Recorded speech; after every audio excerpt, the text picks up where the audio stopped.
Good morning student. आप सभी लोग स्वस्थ रहें और अपनी पढ़ाई पर विशेष ध्यान दें। इसी आशा के साथ आज का हम टॉपिक ले रहे हैं प्रक्षेप्य का उड्डयन काल, टाइम ऑफ फ्लाइट। इससे पहले हमने प्रक्षेप्य गति के बारे में पढ़ा था कि हमने पिंड को ओ से प्रक्षेपित किया था यू वेग से, और पिंड ओ से पी और पी से ओ डैश पर पहुंचा, और इसका जो पथ होता है वो परवलयाकार पथ होता है। तो इसी में हम आगे पढ़ते हैं उड्डयन काल के बारे में। हमने पिंड को यू वेग से प्रक्षेपित किया है, पिंड ओ से पी तक पहुंचा है। ये आपके पास वायु मार्ग है ये, ठीक है। तो जब हम पिंड को ओ से प्रक्षेपित करते हैं तो पिंड द्वारा बिंदु ओ से ओ डैश तक पहुंचने में वायु मार्ग द्वारा जो चली गई दूरी है, ठीक है, ओ से ओ डैश तक पहुंचने में वायु मार्ग द्वारा जो चली गई दूरी है, इस दूरी को तय करने में जितना भी समय लगता है उसे हम प्रक्षेप्य का उड्डयन काल कहते हैं। वायु मार्ग में पिंड के द्वारा जितनी भी दूरी तय की जाती है, उस दूरी को तय करने में जितना भी समय लगता है उसे प्रक्षेप्य का उड्डयन काल कहते हैं, ठीक है। तो हम इसको लिख लेंगे, पिंड को वायु मार्ग से बिंदु ओ से ओ डैश तक पहुंचने में जितना समय लगता है पिंड का उड्डयन काल कहलाता है। ओ से ओ डैश का अर्थ है कि पिंड हवा में ओ से पी तक और पी से ओ डैश तक पहुंचने में जितना समय लगाता है, ठीक है। माना कि पिंड ओ से पी तक जो उच्चतम बिंदु है वहां तक पहुंचने में टी समय लगाता है।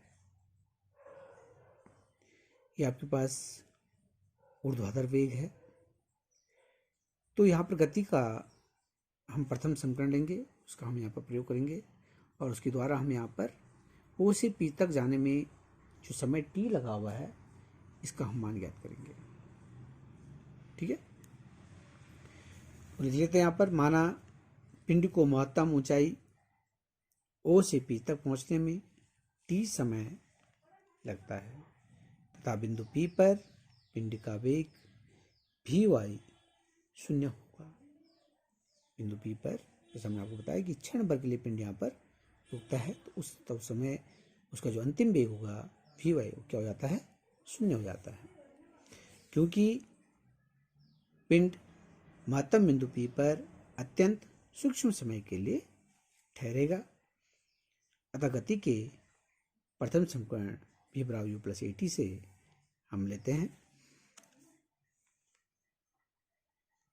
v बराबर u वाई, यानी कि ऊर्ध्वाधर वेग हम ले रहे हैं, तो v बराबर u वाई, ये आपके पास इसको आप v वाई लिख सकते हैं। ये ऊर्ध्वाधर अंतिम वेग है, ये ऊर्ध्वाधर प्रारंभ वेग है, प्लस a वाई टी, ये ऊर्ध्वाधर त्वरण है, इंटू टी ओ से पी की गति के लिए। कहाँ गति हो रही है, ओ से पी गति के लिए, तो हम ऊर्ध्वाधर वेग लेंगे, ठीक है। क्योंकि हम जानते हैं कि महत्तम बिंदु पर पिंड क्षण भर के रुकता है, तो उसका अंतिम वेग उस समय क्या होता है, 0 होता है। दैट इज इक्वल टू ऊर्ध्वाधर वेग जो यहाँ पर है प्रारंभिक वेग, उसको हम ऊर्ध्वाधर घटक से लेंगे यू वाई बराबर क्या होगा, यू साइन थीटा, ठीक है। यू वाई क्या होता है, यू साइन थीटा, और ए वाई ऊर्ध्वाधर त्वरण, इसका मान क्या होगा, -g, ठीक है, इंटू टी।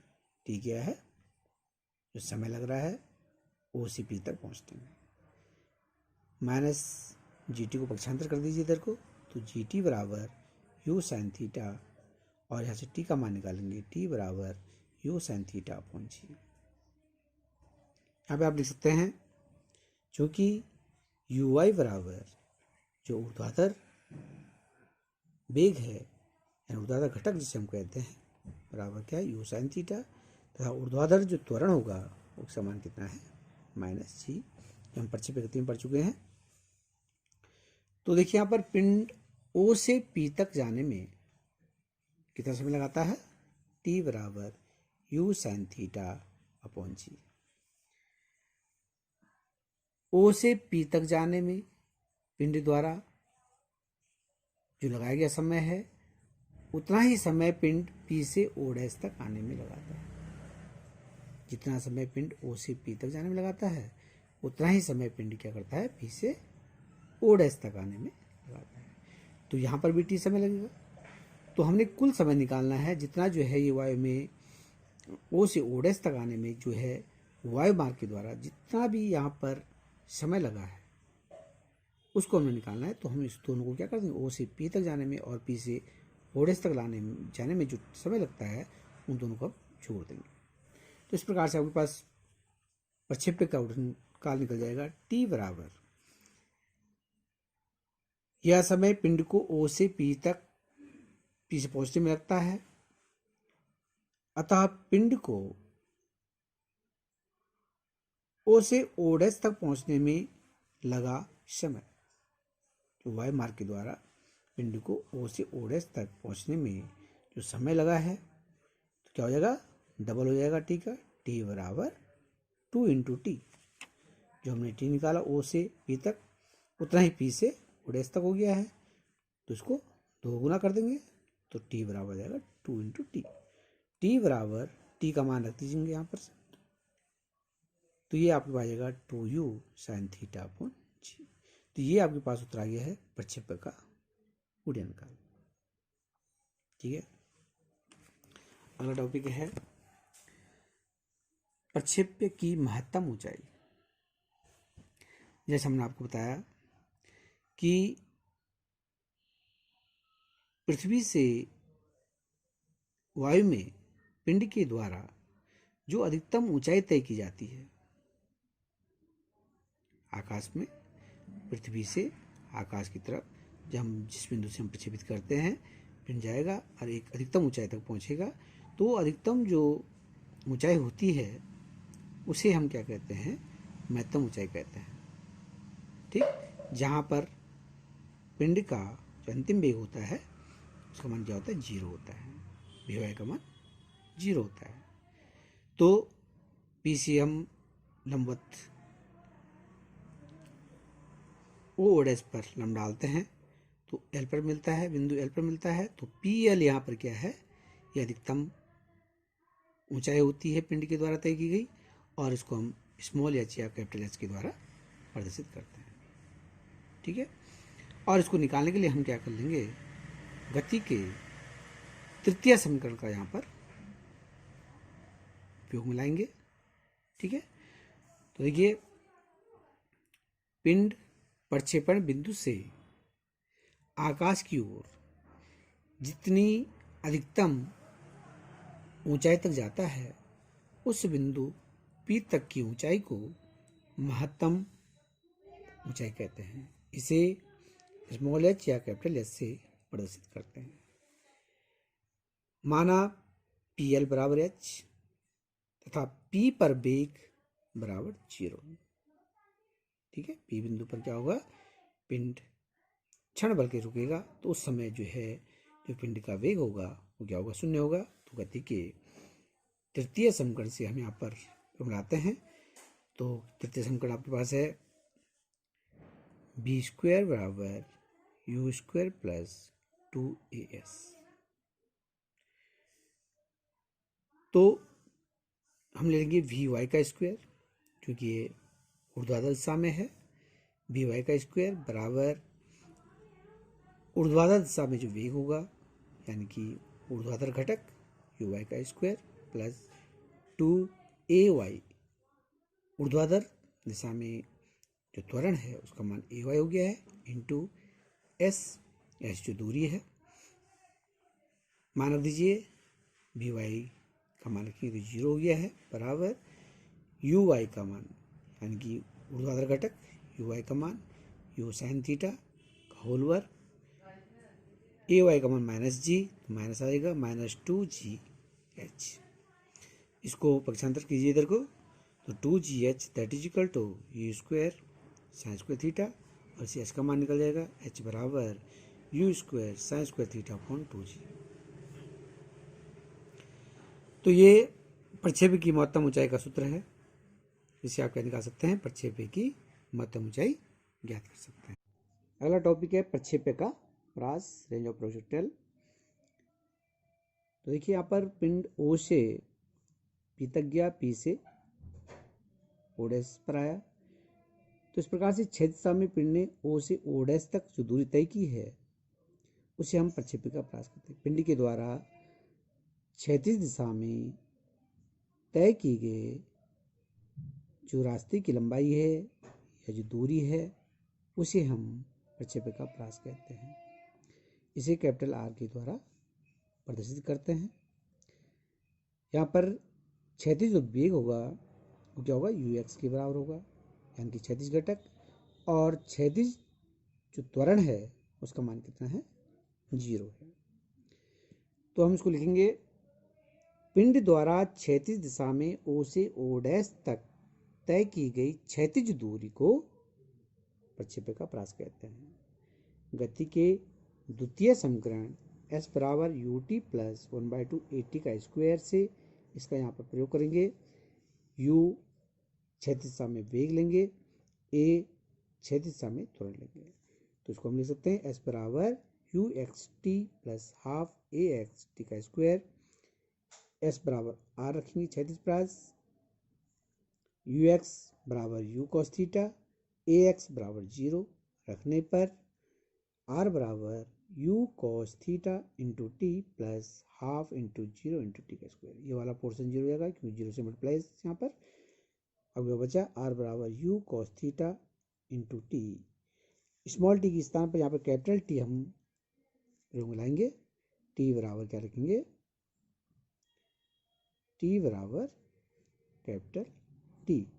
अब टी बराबर कैपिटल टी हमने क्यों रखा, क्योंकि पिंड O से P और P से O डैश पर पहुंच रहा है, ठीक है, और क्षैतिज दूरी आपके पास O से O डैश तक की है, और यहाँ से यहाँ तक जो है जो समय लगता है वो कैपिटल टी के बराबर है, ठीक है ना। इसलिए स्मॉल टी के स्थान पर क्या रख देंगे, हम कैपिटल टी रख देंगे। टी का मान रख देंगे, जो प्रक्षेप्य का उड़न काल है उसका मान रख देंगे, तो r बराबर u cos theta into 2u sine theta upon g. u से u का मल्टीप्लाई करेंगे, u का स्क्वायर हो जाएगा, इंटू क्या बचा हुआ है 2 sine theta cos theta upon g.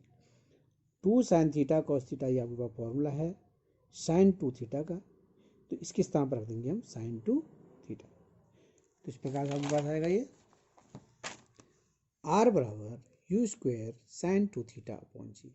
तो इस सूत्र के द्वारा हम प्रक्षेप्य का प्रयास ज्ञात कर सकते हैं कि पिंड ने क्षैतिज दिशा में कितनी दूरी तय की है। अब हम चाहते हैं कि प्रक्षेप्य का जो क्षैतिज दिशा में जो दूरी तय की है वो कितनी उसने तय की, अधिकतम दूरी वो कितनी तय कर सकता है उसका मान हम ज्ञात करना चाहते हैं। तो उसके लिए यहाँ पर साइन 2 थीटा का मान 1 के बराबर होना चाहिए।